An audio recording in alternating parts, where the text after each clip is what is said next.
So today we'll be discussing chapter 18, text 55 of Bhagavad Gita as it is. Bhaktya mam abhijanate yavanyashchasmi tatvatah tato mam tatvato jnatva vishate tadanantaram. Bhaktya, by pure devotional service. Mam, me, abhijanati, one can know. Yavan, as much as. Yah cha asmi, as I am. Tatvatah, in truth. Tatah, thereafter. Mam, me. Tatvatah, in truth. Jnatva, knowing. Vishate, he enters. Tat anantaram, thereafter. Translation and purport by His Divine Grace of Charanaravinda Bhaktivedanta Swami Srila Prabhupada Ki Jai. Translation: one can understand me as I am, as the Supreme Personality of Godhead, only by devotional service. And when one is in full consciousness of me by such devotion, he can enter into the kingdom of God. Please repeat after me. One can understand me as I am, as the Supreme Personality of Godhead, only by devotional service. And when one is in full consciousness of me, by such devotion, he can enter into the kingdom of God. Purport: the Supreme Personality of Godhead, Krishna, and his plenary portions cannot be understood by mental speculation nor by the non-devotees. If anyone wants to understand the Supreme Personality of Godhead, he has to take to pure devotional service under the guidance of a pure devotee. Otherwise, the truth of the Supreme Personality of Godhead will always be hidden. As already stated in Bhagavad Gita, chapter 7, text 25, Naham Prakasha Sarvasya, he is not revealed to everyone.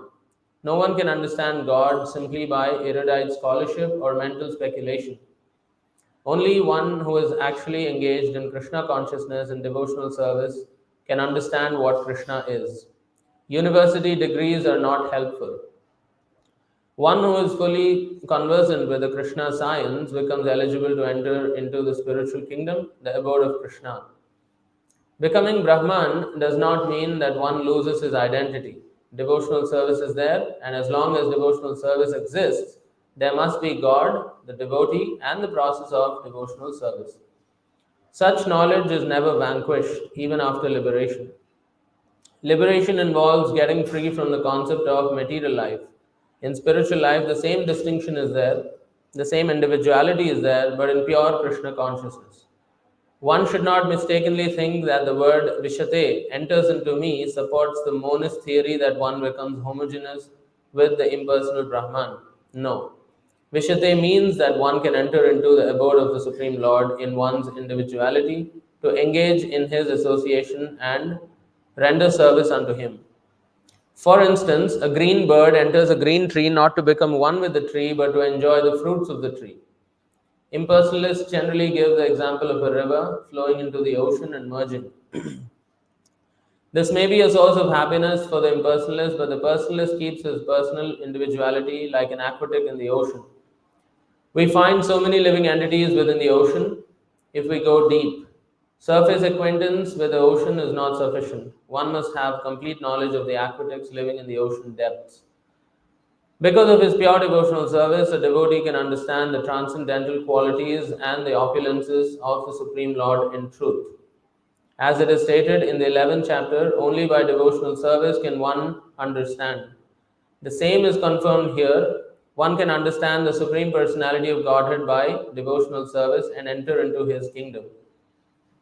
After attainment of the Brahma Bhuta, Srimad Bhagavatam 4.30.20, stage of freedom from material conceptions, devotional service begins by one's hearing about the Lord.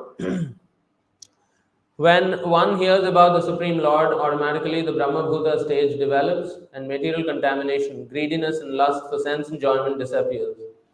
As lust and desires disappear from the heart of a devotee, he becomes more attached to the service of the Lord, and by such attachment, he becomes free from material contamination. In that state of life, he can understand the Supreme Lord. This is the statement of Srimad Bhagavatam also. After liberation, the process of bhakti or transcendental service continues. The Vedanta Sutra 4.1.12 confirms this. Aprayanat tatrapi hi drishtam. This means that after liberation, the process of devotional service continues. In the Srimad Bhagavatam, real devotional liberation is defined as reinstatement of the living entity in his own identity, his own constitutional position. The constitutional position is already explained. Every living entity is a part and parcel, fragmental portion of the Supreme Lord. Therefore, his constitutional position is to serve. After liberation, this service is never stopped. Actual liberation is getting free from misconceptions of life.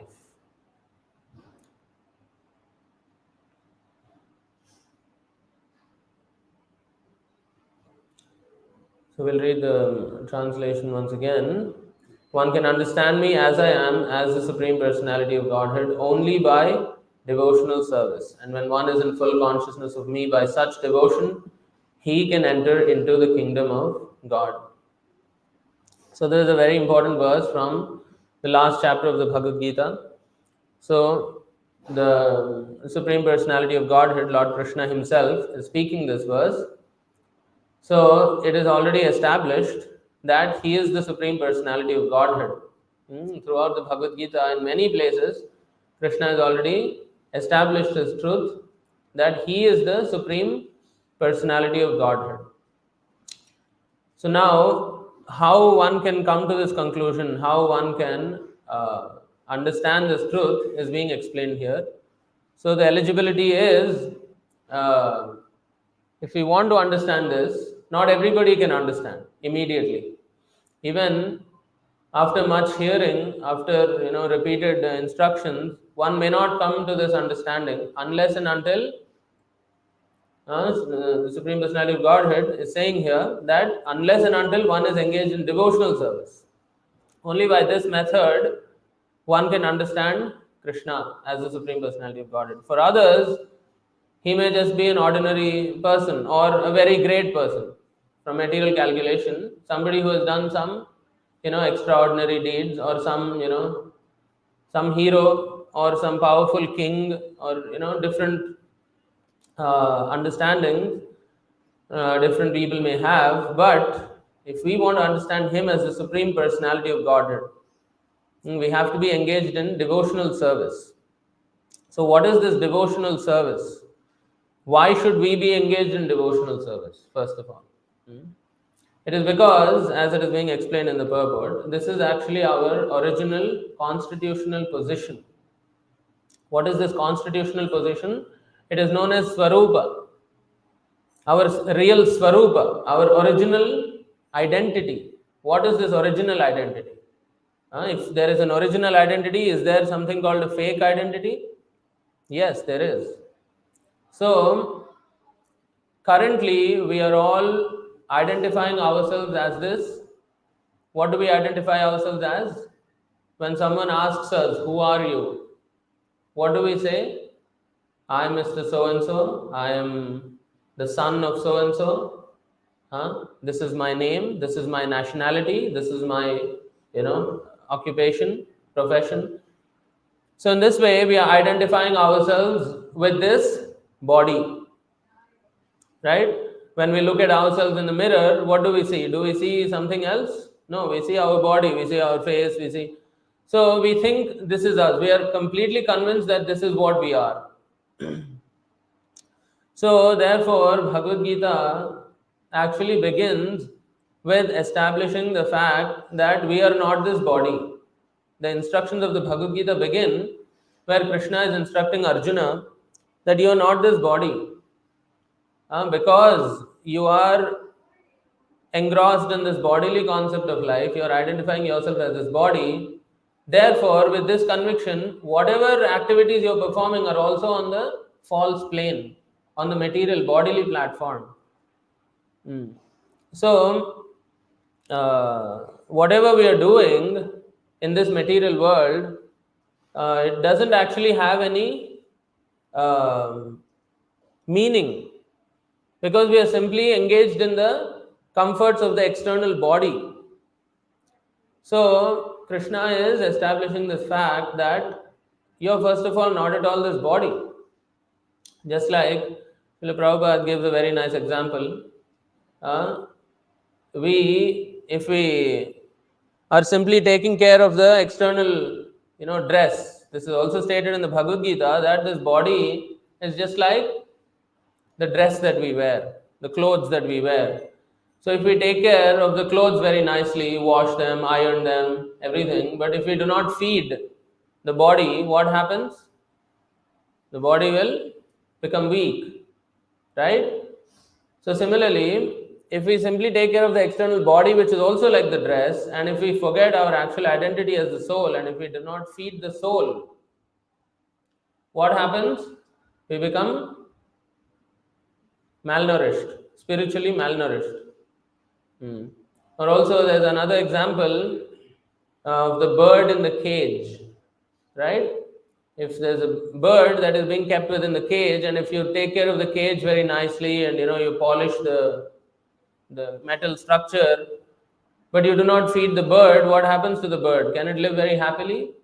No. The bird will eventually die, no matter how nicely you take care of the cage. So similarly, if we take care of all the needs of this body very nicely, what are the needs of the body?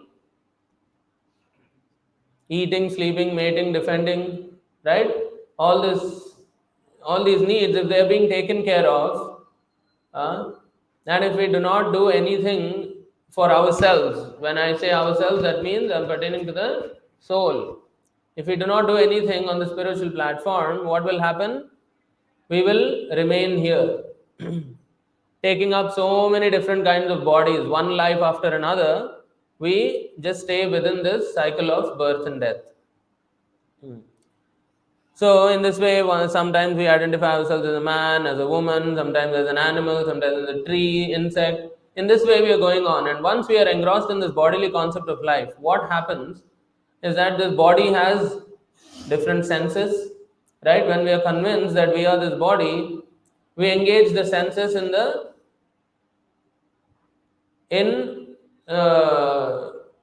acquiring, or in the connection with the objects of the senses. Each sense has a particular object which it is attracted to. So we will just remain in this pursuit of satisfying our senses by bringing them in contact with the objects of the senses, and in this way we further make our life more and more complicated and simply remain here in this material world, taking up different bodies, life after life. So therefore, the sooner we come out of this cycle of bodily activities, the better it is for us, because we can be reinstated in our original constitutional position. So this is stated here. What is this?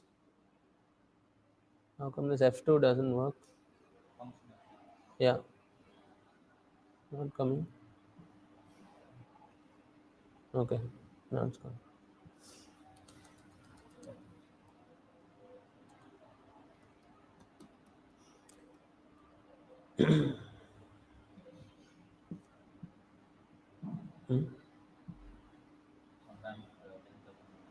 Oh.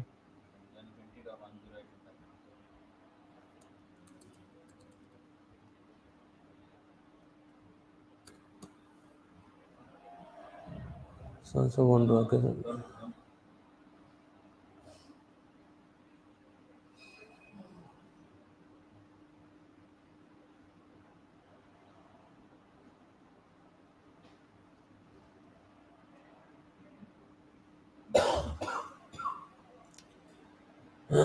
So here it is being said, this is from the Madhya Leela, Chaitanya Charitamrita, Madhya Leela, chapter 20, text 108. Jivera Swarupa Hai Krishner Nitya Das. So it is quite easy to understand. Jivera. Swarupa. So the real constitutional position of the Jiva, we are actually Jivatma. Hmm? And Krishna is the Paramatma. So Jiver Swarup Hai Krishnair Nitya Das. So it is very easy to understand. Krishnair Nitya Das means we are eternally the servants of Krishna.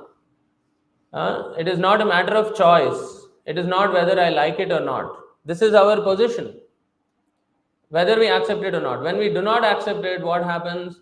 We are made to accept different types of bodies here in this material world and try to become some sort of attempt to become some sort of a master in this material world. Now we can try life after life, but we will never succeed. If we are not willing to accept the supremacy of Krishna, which is an established fact, throughout the Bhagavad Gita, Krishna himself is speaking, and many authorities have spoken. So, if we are not willing to accept this, this means since our position is that of a servant, if we cannot serve Krishna, or if we cannot surrender to Krishna, we will naturally be serving somebody else, because the position cannot change. We are a servant. So if we do not serve Krishna, we will be forced to serve his own energy, which is Maya. The external energy of the Lord, which is known as Maya, Mahamaya. So when we come under the influence of this Mahamaya, we think that we are the master, we are the Lord of all that we survey. Everything that we say, oh, I am the Lord, I am the enjoyer.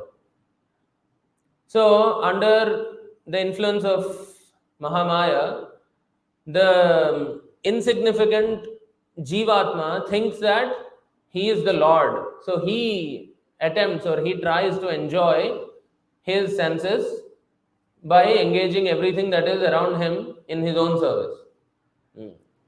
So this is what everybody is engaged in. But actually, the sooner we come to this understanding that we are Krishnair Nitya Das, the eternal servants of Krishna, the better it is for us. So Jiver Swarubhai Krishnair Nitya Das, Krishnair Tatastha Shakti Bheda Bheda Prakash. Suryamsha Kirana Yaiche Agni Jwala Chai Swabhavika Krishnair Teen Prakar Shakti Hai. So anyway, the first line is very important here. It is the living entity's constitutional position to be an eternal servant of Krishna, because he is the marginal energy of Krishna and a manifestation simultaneously one with and different from the Lord, like a molecular particle of sunshine or fire. Krishna has three varieties of energy. So this Jivatma, which is innumerable in number, there are innumerable number of Jivatmas, each and every single one of us present in this room, and there are many other living entities also which we cannot see with our naked eye, who are also present in this room. So innumerable living entities like this are all Jivatma, and they are all servants of Krishna. That is their constitutional position. But some of us are here in this room as in the bodies of human beings. Some maybe are here somewhere in some corners as insects or something, but they are all living entities, but they are the same in their constitutional position, but they are currently conditioned by different outer coverings. The body, there's actually no difference at all. The original Jivatma is one and the same in quality. So they are put in different positions, different forms of life based on the activities they have performed in their previous lifetimes. So this is the risk we run if we do not surrender to the Supreme Personality of Godhead and engage in His service. What happens is that we will be put in different forms of life. So Krishna says here,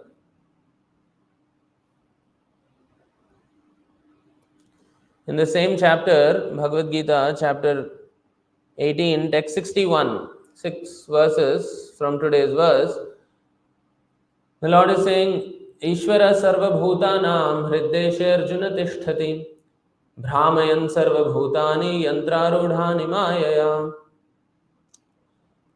So the Supreme Lord is situated in everyone's heart. Hmm? How many of us know this?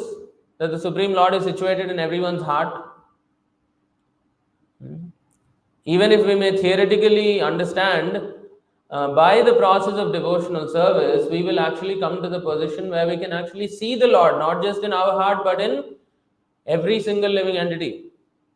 Hmm. So, the Lord is so merciful that He is traveling together with us in every single form of life. He is situated within the heart, just like the Jivatma is also, the soul is situated in the heart. It may not be visible to the naked eye. If we simply cut open the heart, we cannot see the soul. They are even performing open heart surgeries, heart transplant, and all sorts of things. But if you ask these surgeons if they have seen the soul or something, no, they will not be able to see. This is very subtle. And just like the soul is there is also the super soul, the Paramatma, who is constantly traveling. So he's saying here, the Supreme Lord is situated in everyone's heart, O Arjuna, and is directing the wanderings of all living entities. Wanderings means not just going to work, coming back, going home. No, not this kind of wandering. We are wandering throughout the entire creation in many different forms of life, 8.4 million species of life. We are wandering. And who is directing the wanderings of the living entities? The Supreme Lord. How does He direct the wanderings?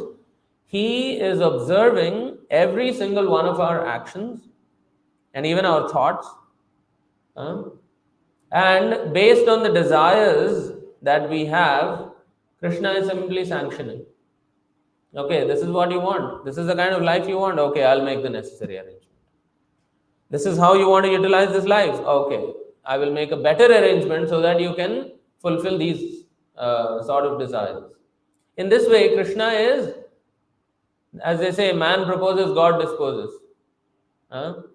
So, we are constantly, because we do not have the knowledge of our original constitutional position as a servant of Krishna, we are desiring so many sense gratificatory, we are producing so many of these sense gratificatory desires within our mind, and Krishna is making arrangements. But if we desire that, yes, I have understood that you are the Supreme Personality of Godhead and I wish to simply serve you, immediately Krishna will make us come in contact with a bona fide spiritual master who will further guide us in that direction. But the material energy of the Lord is so strong that we just keep getting swept away by the waves of sense gratification. And the more we try to satisfy our senses, the more it becomes, the desire becomes more and more stronger. It's just like an addiction. When somebody is addicted to some drugs or something, or even something more simpler, tea, coffee, these are also like drugs, addiction. So once they take it, the first time they will get the kick with a very small quantity. But the more they engage in this, the more they want more and more and more. This is how they become completely addicted and they lose control over themselves. Similarly, sense gratification is exactly like this. Once we start engaging our senses in sense gratification, in the beginning, just a small quantity of it is sufficient. And then the more we engage in this activity, the more the desire becomes stronger. It is just like extinguishing a fire with fuel. You may say water is liquid, but kerosene is also liquid. So let me extinguish the fire with some kerosene. This is not intelligence, right? So similarly, trying to reduce our material desires or trying to control our material desires by simply engaging in this sense gratificatory pursuit is not a very intelligent approach. So therefore, this whole process of Krishna consciousness is to actually regulate our senses. The senses are already very wild. By nature, they are very wild. So when we do not engage them in the service of Krishna, when we simply engage them in gratifying our senses or gratifying our desires, then what happens? We completely lose control. So therefore, this process of yoga actually means indriya samyamya. That means we have to bring our senses under our control. By engaging, higher than the senses is the mind, and higher than the mind is the intelligence. So, and this is the gradation. So, when the intelligence is purified by the knowledge of Krishna consciousness, and when the mind is constantly engaged in thinking of Krishna, the mind will order the senses to act in Krishna's service, to engage in Krishna's service, and in this way, everything becomes controlled. But if we simply think that, okay, I have this desire, maybe once I satisfy this desire, it's like a checklist. Okay, I've satisfied this desire, so this is out of my mind. No, it's not like that. We become addicted to it, and it becomes more and more difficult. So therefore, the instruction is, the verdict is that one must simply give up all pursuits for sense gratification. Otherwise, we start to wander like this. Krishna will simply make us take different types of bodies, and we keep going. Sometimes we get a better life, sometimes we go downwards. It's not always we are improving. No, we can go downwards also. But actually, this human form of life is actually the best form of life, from where we can understand Krishna as the Supreme Personality of Godhead. We can engage in His service. The human form of life, especially in this earthly planet, is the best form of life, where we have the opportunity to revive our Krishna consciousness. In the upper planetary systems, in the heavenly Svargaloka and all that, the sense pleasure is to such a great extent that nobody would even feel a need to engage in Krishna consciousness, or nobody would feel a need to, they are not experiencing any suffering as such. Life there is so comfortable that they do not even bother to find a means to get out of some suffering. They don't experience any much suffering at all, especially compared to us here. Their life is far more comfortable. And in the lower planets, lower than this earthly planet, they are completely in ignorance that they have, they're least bothered about spiritual life. So this is the plane, the earthly, the middle planetary system where we are currently situated, is the place where we can actually cultivate, or we can actually experience the miseries of life, and we can cultivate Krishna consciousness, and we can get out of this whole suffering, this whole cycle of birth and death. So in fact, there is also mention, where is that verse? 5, the demigods, those in the heavenly planets. No, distracted? No. That those in the heavenly planets are glorifying human. 20, yeah.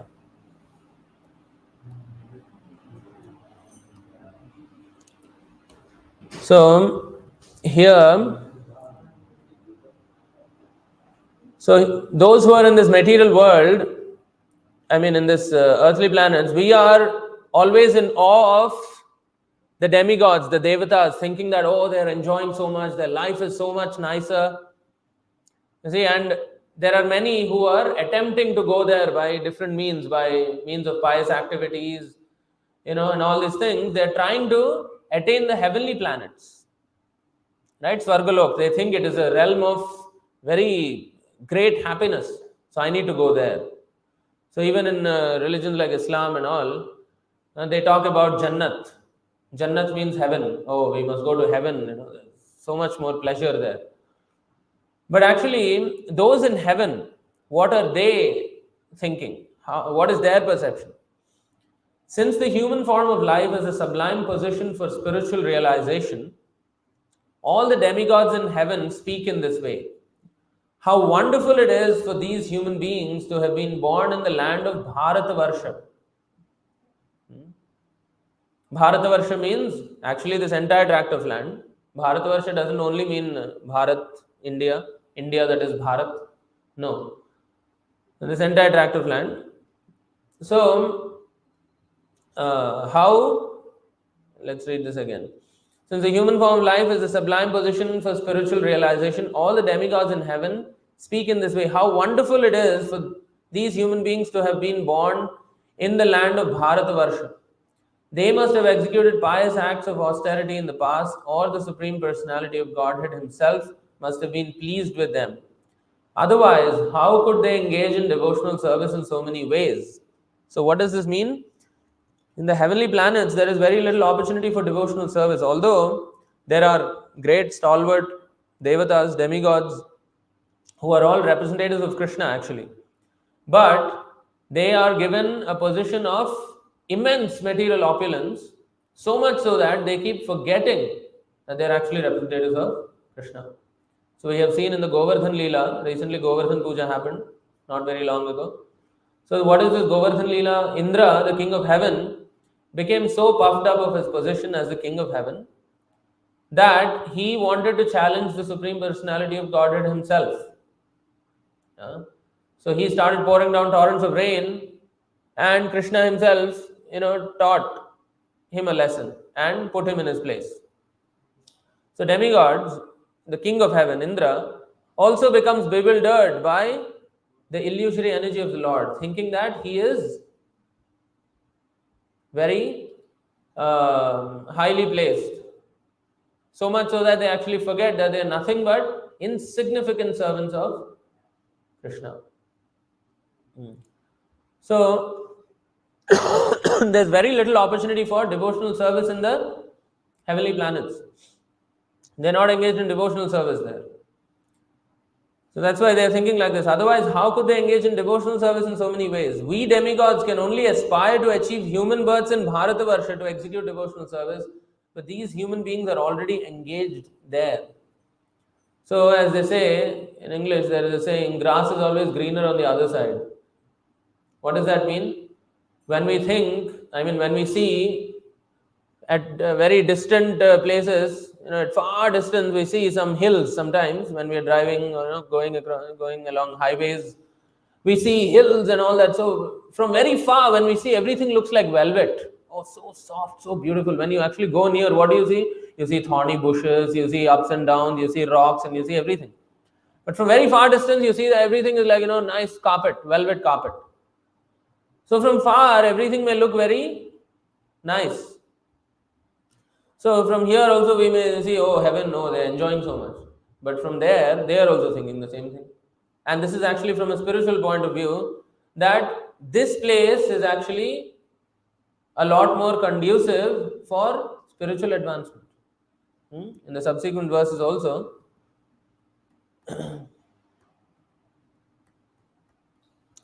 the demigods continue. After performing the very difficult tasks of executing Vedic ritualistic sacrifices, undergoing austerities, observing vows, and giving charity, we have achieved this position as inhabitants of the heavenly planets. So, it is not very easy also to attain the heavenly planets, right? You have to accumulate immense amounts of pious results in order to be eligible to go to the heavenly planets.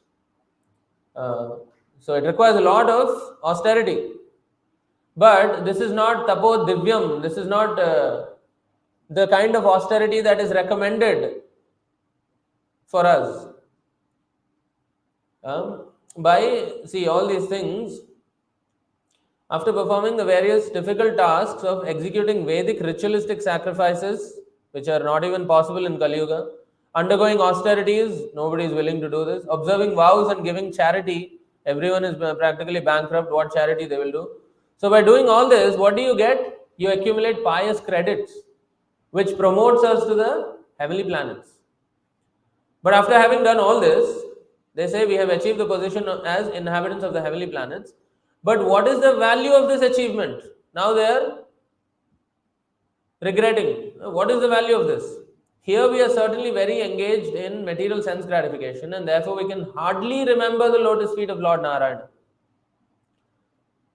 So when everything is nice and rosy, would we think of Krishna? Would we think of devotional service? No. As the saying goes, when the going gets tough, the tough gets going. So this material world, especially this middle planetary system, we can feel the pangs of birth, death, old age, disease very prominently. So everybody can easily realize, any intelligent man can realize immediately that he is actually not happy. After all his so-called pursuits for happiness in this material world, he's actually not happy. It is very easy to realize this here. But in heaven, no. Actually, even here, there are many people who would deny that, no, where is the suffering? You are all pessimists, you see everything as suffering. Be optimistic, be positive. There is happiness. Okay, we also do not deny that. There may be some fragments, some small little portions of happiness. But how long does it last? How significant is it? Very, very insignificant. So the Lord has already certified this place as such, as what? Dukkhalayam ashashvatam. Dukkhalayam. So we cannot turn that around.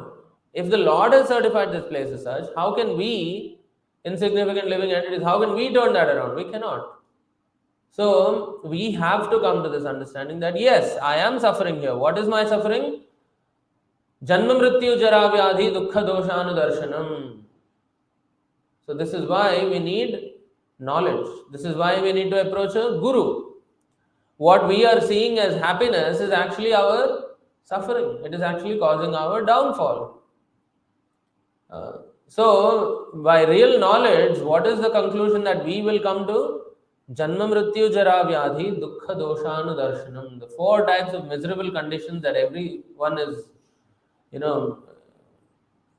which is imposed upon everyone, is birth, death, old age and disease. These are the 4 miseries of life which we cannot escape.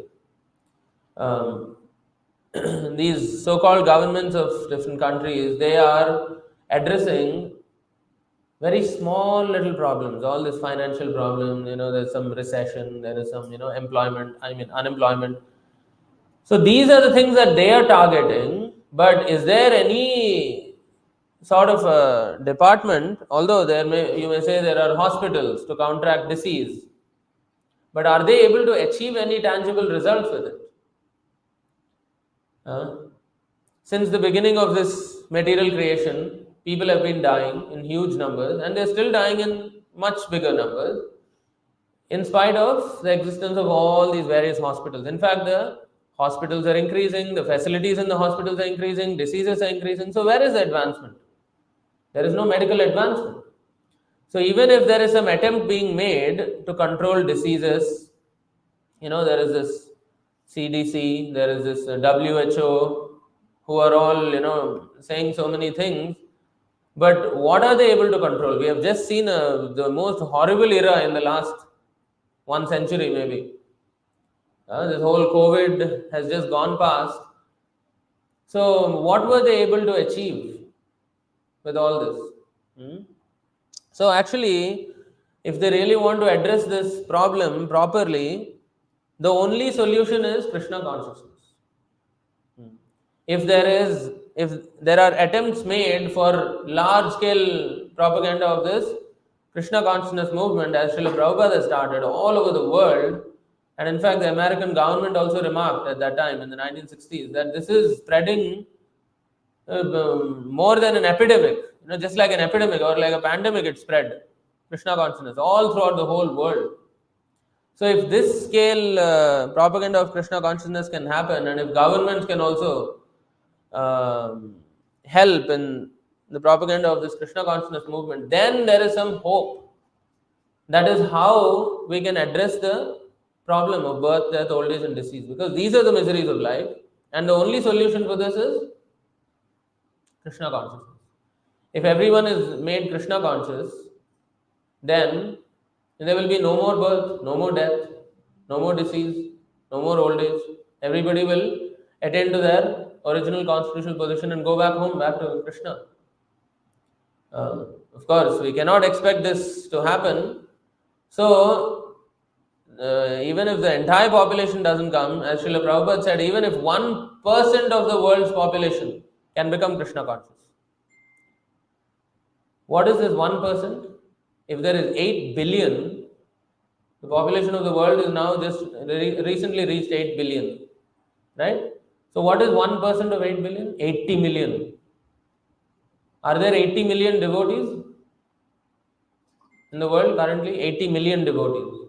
No. 8 million are there? No. So 0.1% is also not there. 800,000? Maybe. No also. Don't know. Cannot say. Probably not. 800,000? No. So 0.01. 80,000? Yeah, maybe.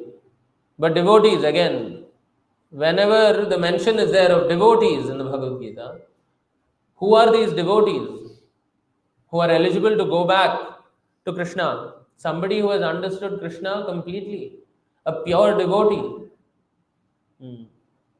I mean, if somebody is already on the path, it's good enough because at least he's in the right direction and he will, after at least a few lifetimes, he will ultimately, if not in this very same lifetime, he will reach the supreme destination. But there's still a long way to go. But the demigods think that this is far more conducive than in the heavenly planets.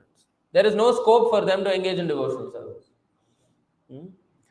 So they say, since sense gratification, material sense gratification is so much, immense quantities of sense gratification, they can hardly remember the lotus feet of Lord Narayana.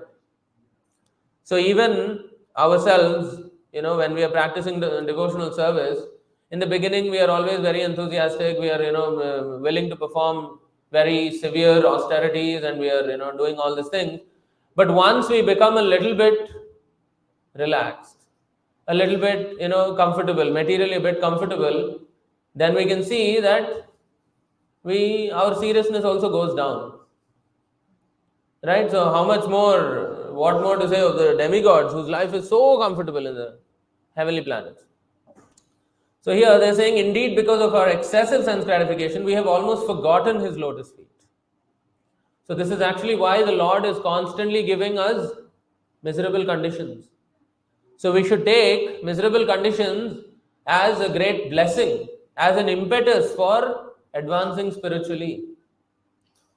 There is no point complaining that, oh, this material world is so miserable, That's the whole thing. The sooner we come to this realization, the better it is for us, so that we will take proper steps in the right direction to get out of here. Our business is not to make our life comfortable here while staying here. The only solution is to get out. So, no, they're stating like this: we have almost forgotten his lotus feet. Of course, the purports are also very nice, but we'll go to the next verse, which a short life in the land of Bharatavarsha is preferable to a life achieved in Brahmaloka for millions and billions of years, because even if one is elevated to Brahmaloka, he must return to repeated birth and death. Although life in Bharatavarsha in a lower planetary system is very short, one who lives there can elevate himself to full Krishna consciousness and achieve the highest perfection even in this short life by fully surrendering unto the lotus feet of the Lord. Thus one attains Vaikuntha Loka, where there is neither anxiety nor repeated birth in a material body. So, you see, there are so many different planetary systems where the span of life is much longer. In the higher planetary systems, Shri Shri Radha Madan Mohan Jagannath Baladev Subhadra Gaur Nitai Guru Parampara Srila Prabhupada Ki Jai. So, in the higher planetary systems, the span of life is very, very long as compared to ours.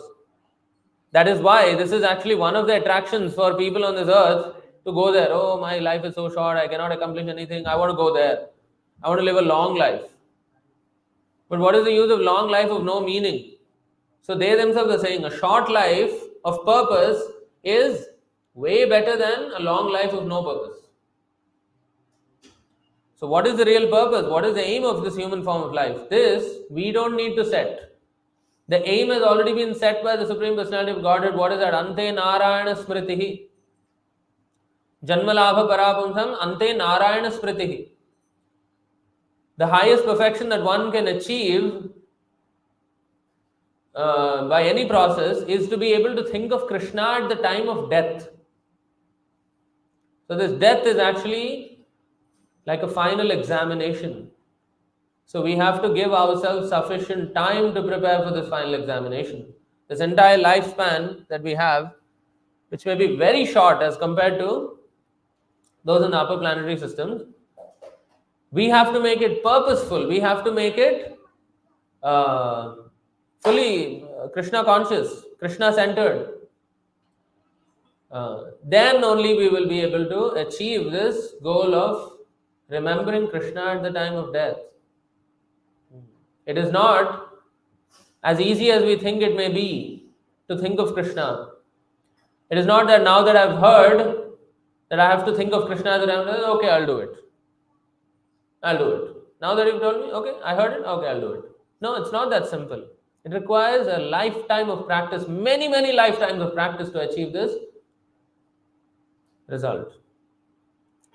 But they're saying here that billions of years, so the lifespan in Brahmaloka, Lord Brahma himself, he lives for 311 trillion, 40 billion years in human calculation. But, so even those who are staying in the Brahmaloka, the Satyaloka, their lifespan is very, very long. Even lower down, even Swargaloka and all that, their lifespan is very, very long. But they do not have as much facility to remember Krishna as we have in this material world, in this earthly planet. So although our average lifespan, which is supposed to be 100 in the Kali Yuga, has shrunk down to maybe 70, 80, still they are saying that even within this lifespan, this one lifetime, one can actually achieve the desired goal of life. Just one lifespan. In fact, Srila Prabhupada says that one moment is sufficient. To become a devotee, to become Krishna conscious, one moment is sufficient. The moment you think that, yes, I am a part and parcel of Krishna, I am a servant of Krishna, my only business is to serve Krishna, and henceforward, I will only be engaged in Krishna service. If we can come to this conclusion, then our life is already successful. Such a person who is engaged in Krishna conscious activities through mind, body and words is said to be in the liberated position even while he is in the material world. People have different concepts of mukti. Mukti means liberation. Liberation from what? From the pangs of birth and death. But they think of liberation in different ways. But actually liberation means to simply become reinstated in our original constitutional position, irrespective of where we are physically. Even if we are here in this material world, if we are fully engaged in Krishna conscious activities, these activities are all being performed on the liberated platform. Because in our original constitutional position, we are simply engaged in Krishna's service. And we have all come from that stage only. We were all once engaged directly in the service of Krishna, but since time immemorial, due to our desire to lord it over the material nature, we have come down to this material world. We have fallen, we have been thrown here in this material world. And since then, we have been struggling in different forms of life. One life after another, we have been struggling. So Krishna is giving so many hints in the Bhagavad Gita of how to get out of this complex situation that we have created for ourselves. He's giving so many hints. He's giving so many direct instructions. This is what you do to get out. So we were all once engaged in Krishna's service. But since, as we have seen in one of the previous verses, that Jivera Swarubhaya Krishna Nityadas, we just saw one verse, there it is explained that this Jivatma, this individual living entity, is categorized in the, or put in the category of marginal energy, Tatastha Shakti. What is Tata in Hindi? Tat means what? Kinara, right? Samudra ke tat par. Samudra ke kinare. So, this kinara means the beach, right? Tat. So, sometimes it gets wet by the waters of the ocean. By the waves, when they come, it becomes wet. And when the water is, withdrawn, I mean, when it goes back into the ocean, it becomes dry again. So, sometimes it is wet, sometimes it is dry. So Tatastha Shakti is also like that. This marginal energy of the Lord, which is us, living entities, the Jivatma, is Tatastha Shakti. That means it is as if on the Tat. Sometimes it is influenced by the illusory energy of the Lord, which is Mahamaya, and sometimes it is influenced by the Yoga Maya. What is this Yoga Maya? So just like Krishna has this Maya, the material energy, which is putting us in illusion, similarly, he also has another Shakti, another energy, which is spiritual energy. When somebody comes under the influence of the spiritual energy of the Lord, he becomes Krishna conscious. So because we are marginal, we have the tendency to come under the influence of this Mahamaya, which is overpowering, which is very, very difficult to overcome. It is very strong. Krishna's energy means naturally it should be strong, right?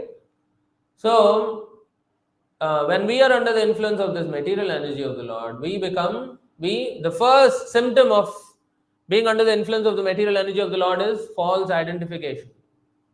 This is where the problem is. This is the root cause of all our suffering. What is that? We are identifying ourselves as this body, as we began this discussion with. We are identifying ourselves as this body, and every activity that we perform, which is on the bodily concept of life, everything is wrong. So, when we get the first step wrong, whatever else we may do, even if it is very right, we won't reach the desired or the actual destination. Just like in a mathematical equation, when you're solving a mathematical problem, if you get the first step wrong, and everything else you do is right, you have understood the concept, but the first step is wrong. One small error. Let's say instead of positive, you put negative. Everything else you may do may be right. The concept is all right. But the answer is far from the actual answer. So similarly, if our identification, if we do not identify ourselves as spirit, soul, part and parcel of Krishna, we do not understand this, everything else we may do is simply meaningless, futile. So, this is what is being stated here in this particular verse by the demigods also, that this small little lifespan, life in Bharatvarsha, in a lower planetary system, is very short. And in fact, in this Kali Yuga, the lifespan is much, much more shortened as compared to other yugas. Still, one who lives there can elevate himself to full Krishna consciousness and achieve the highest perfection even in this short life by fully surrendering unto the lotus feet of the Lord. So, what is this process of surrender to the lotus feet of the Lord? How do we surrender to the lotus feet of the Lord? Just go and hide under the deity. How do we surrender? By the process of devotional service. Bhaktya. Bhaktya mam abhijanati. This process of bhakti, devotional service to the Lord, is so potent that it immediately attracts the attention of Krishna. This bhakti is very, very strong, and even though we may feel ourselves to be very incompetent, this bhakti is so strong that if we take proper guidance from a bona fide spiritual master and engage in this process of devotional service, it can immediately bring us across this ocean of material existence. So this material existence that we are in, this entire complex material nature that is actually very difficult to understand even, it is insurmountable, Krishna says in the Bhagavad Gita. He says it is duratyaya. We'll go to this verse, 7:14, Bhagavad Gita.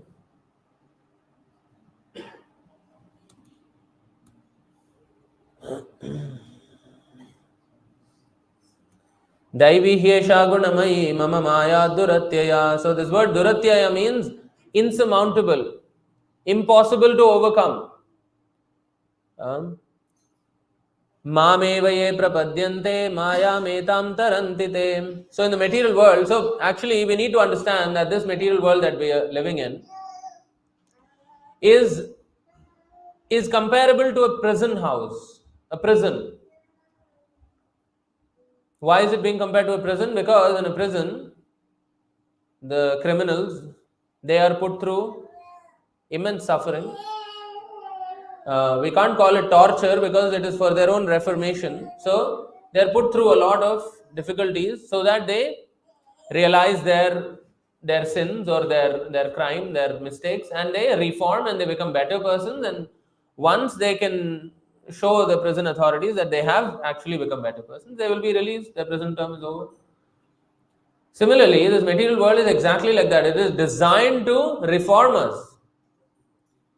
And for reforming this conditioned soul, first of all, why do we have to be reformed? What is wrong with us? The mistake, the wrong that we have done is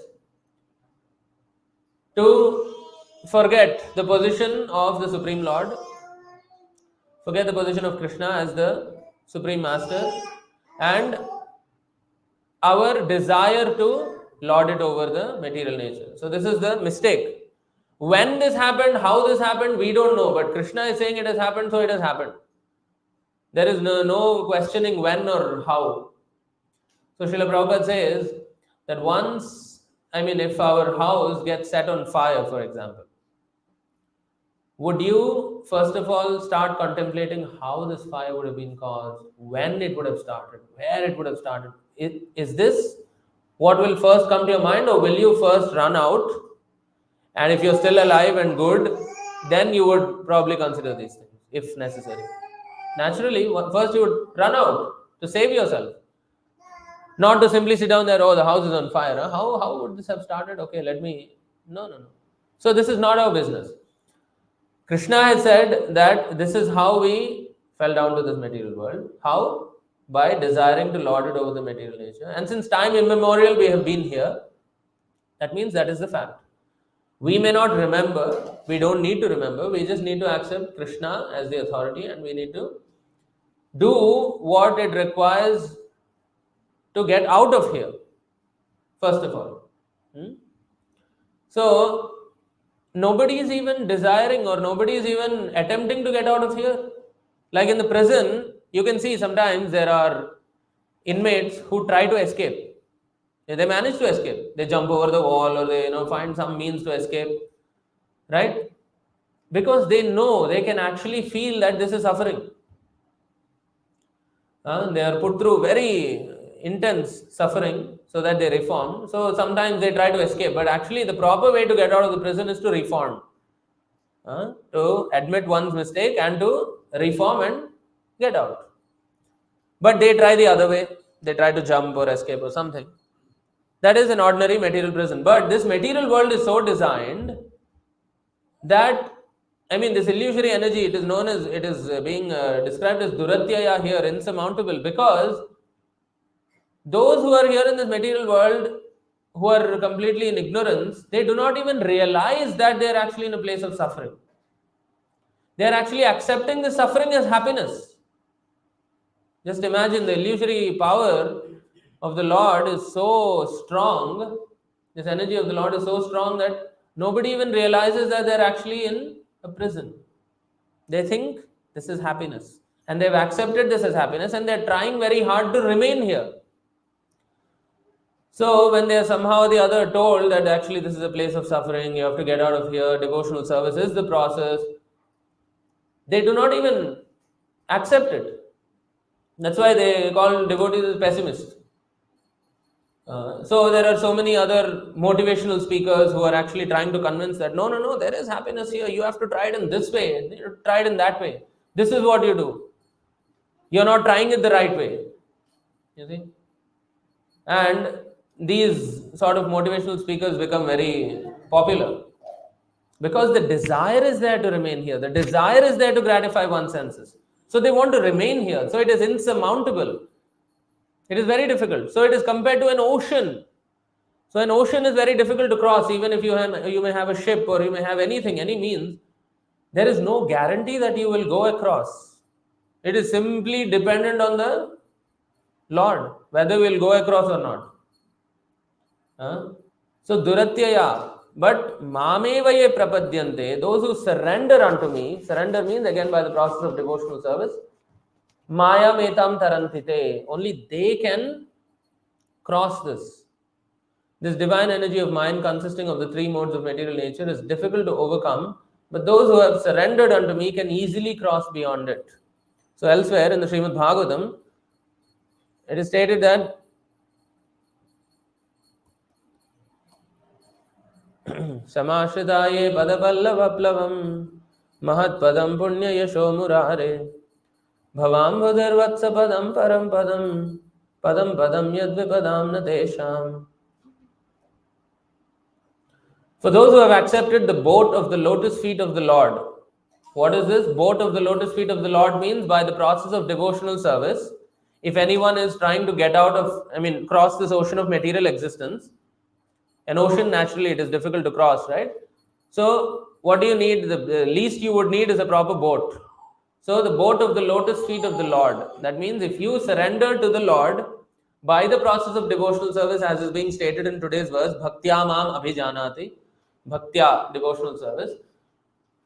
So, the Lord, who is the shelter of the cosmic manifestation and is famous, is Murari, the enemy of the Mura demon. So what happens when you accept this process of devotional service? The ocean of material world is like the water contained in a calf's hoof print. So what is being described as an ocean, which is very difficult to cross, as soon as you accept the process of devotional service, that vast ocean becomes reduced to the water contained in a calf's hoof print. Calf means baby cow, right? So, the baby cow, when it is walking on the ground, it may leave some footprints or hoof prints. And if you pour some water in it, or if it rains, there's some water, it gets held there in that hoof print, right? How much water does it contain? Only this much. So, that ocean of material existence becomes reduced to the water contained in a calf's hoof print. So, now, is it difficult? Is it easy to cross over this water contained in a calf's hoof print? You can just walk over it. You won't even probably notice it. That is how easy it becomes to cross over. You see? So their goal is Parampadam, Vaikuntha. Whose goal? The devotees. Those who have surrendered to Krishna, their goal is what? Parampadam, Vaikuntha. The place where there are no material miseries. Actually, this is the meaning of the word Vaikuntha. Vaikuntha means what? Vigata kuntha yasmat iti Vaikuntha. So where there are no kuntha, kuntha means misery, right? Birth, death, old age, disease, dukkha, dosha, anudarshanam, janma, mrityu, jara, vyadhi. Vaikuntha is a place where these things do not exist. So the goal of the devotee is not to achieve a better position in the material world or something. No. Their goal is Parampadam, Vaikuntha, where there are no material miseries. Not the place where there is danger at every step. This material world is being compared to Padam Padam Yad Vipadam. Every step there is danger. In fact, we are just coming back from India, and in India, so Tattvavid Prabhu is not very used to Indian traffic. So everywhere, when cars, motorcycles, there's no order, complete chaos. So he is accustomed to driving here on Singapore roads, which is very orderly and very, very nice. And he saw traffic, and every time there's some vehicle that comes, he is in a state of shock.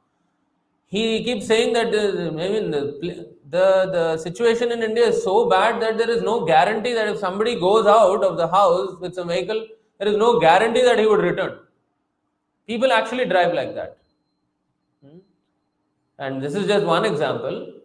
But actually, every step there is danger. Whatever activities we are performing, whatever we are doing, there is danger at every step. And danger just doesn't mean some small little danger. There is the danger of our losing opportunity to engage in Krishna service and become reconnected with the Supreme Lord. There is danger. of forgetting Krishna consciousness and remaining here. That danger is there. So devotees do not try to make their standard of life or quality of life better while staying in the material world. No, no, no. Their goal is Parampadam. They just want to get out of here. They have nothing to do with this place. So they are only focused on that goal. And whatever distracts them from this goal of human form of life, which is to attain pure Krishna consciousness, this has to be sidelined. This has to be removed completely. So, surrender to Krishna by the process of devotional service involves accepting all those things which are favorable to devotional service. So, what are some of the things that are favorable to devotional service? That is again stated. Please, time is actually running out. So, those of you who are interested to actually know more about this, you can get some books. Those of you who are coming for the first time, you can take some books. All these things, whatever we are discussing here, they are all there in the books also. I think some 2 people have left also. They seem to be newcomers also. I don't know. So they can purchase some books also, which has all this information and much, much more. So it is very important for us to understand all these things and engage in pure devotional service. Devotional service again is a very vast subject, so we cannot cover everything in one session. So what we have to understand is that this is a place of miseries, and we are not supposed to be here. The only way to get out of here is by the process of devotional service, as Krishna is explaining here. And by this process, we can actually understand Krishna as he is. This is actually stated in a few other places also in the Bhagavad Gita. So first we will see chapter 7, text 1. Mayashaktamana partha yogam yunjanmadashraya asamshayam samagram mam yatha jnāsyasi tachrunu. So you can see here how many times Prabhupada lectured on this topic, on this particular verse. It's a very important verse.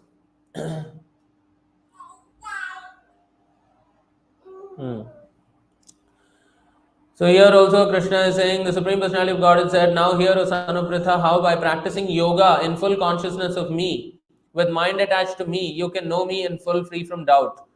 So this is also part of devotional service. What is that? This is bhakti yoga. Devotional service is bhakti yoga. That means with mind attached to him, practicing yoga in full consciousness of him, and mind attached to him. So we should always be constantly thinking of Krishna. What do we think of Krishna if we do not know anything about Krishna? So therefore, we have to learn about Krishna. How do we learn about Krishna? By studying these books, by hearing from authoritative sources like Bhagavad Gita, Srimad Bhagavatam. Bhagavad Gita is word spoken by Krishna. Srimad Bhagavatam is word spoken about Krishna. So when we hear all these things, we will understand actually who is this Krishna. And then we have to constantly keep our mind attached or focused on him. And in this way, we can understand Krishna. And then only we can actually surrender. So of course, surrender can be done simply by following the process of devotional service from the very beginning. So the first step of surrender is Shravanam. Shravanam means to hear. So if we constantly hear or read these books, the knowledge will automatically be revived. This is not something that is artificially being imposed on our minds. It is not some brainwashing that is being done here. Oh, all of you put in this room and brainwash. Oh, Krishna, Krishna, Krishna. No, no. This is knowledge that we all have, but we have forgotten over time with the association of this material world. We have forgotten that Krishna is the Supreme Personality of Godhead. So by hearing, the first process in devotional service is to simply hear. If we can simply hear, come to the temple, that's why all of you are very fortunate that this temple is here. In a country like Singapore also, you have a place where you can come and learn everything very systematically. There are devotees who have dedicated their lives to help, everybody realize and work towards their actual goal in life. So all we have to do is simply come, sit down here and hear. And every day, if you can come, well and good. If you cannot come every day, at least try to come on the week, in the weekend, Saturday, Sunday. And please try to take some books which you can always refer to and constantly stay in touch with this philosophy. In this way, we can cultivate, we can revive our lost connection with Krishna. This is very important. If we do not do this, we are simply living polished animalistic life. Animals are doing all the things that we are doing currently. There is nothing so great that we are doing. Animals are engaged in all these activities also. So if we really want to be distinct and distinguished from the animals, we have to be engaged in Krishna conscious activities. Otherwise, we are no better than animals. So we don't need to be very proud of our so-called erudite scholarship and university degrees and all these things. It is very unfortunate that there is no university in this world which is teaching this science of God or science of the soul. There are so many universities. Even recently in India, we did some programs in various universities. The interest that the students have in all these topics is immense, but unfortunately there is no facility for them. They are spending thousands, hundreds of thousands in the so-called education, but they are learning absolute nonsense. They are earning only very basic things which will be helpful for their livelihood, just to make money. Is it very difficult to make money nowadays? Even crazy people, some clowns, they go on to TikTok and post some funny videos and they are earning millions. So making money is not a very big thing, and animals without earning any money, they are living a comfortable life. All their necessities of life are being met. So why are human beings so much engaged in spending so much of their quality time, money, efforts in simply maintaining themselves in this material world?